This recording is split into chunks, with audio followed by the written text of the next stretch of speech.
Doctor વીરેન્દ્રસિંહજી Brahmakumari સંસ્થાના સમાજ સેવા વિભાગ દ્વારા ઓમ શાંતિ રિટ્રીટ સેન્ટરમાં આયોજિત સંગમ ગૌરવકુલ વૃદ્ધાવસ્થા અને સામાજિક જીવન અભિયાનના શુભારંભ પ્રસંગે મુખ્ય અતિથિ તરીકે હાજર રહ્યા હતા.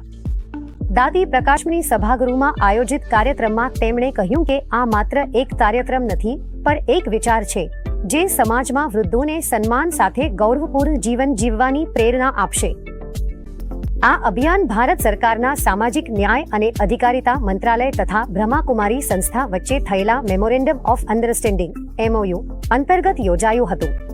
આ જ વાતનો ઉલ્લેખ કરતા મંત્રીશ્રીએ કહ્યું કે બ્રહ્માકુમારી સંસ્થાનું ભારત સરકાર સાથેનું આ માત્ર એક MOU નથી, પણ સામાજિક મૂલ્યો અને સંસ્કારોની ઓળખ કરાવે છે.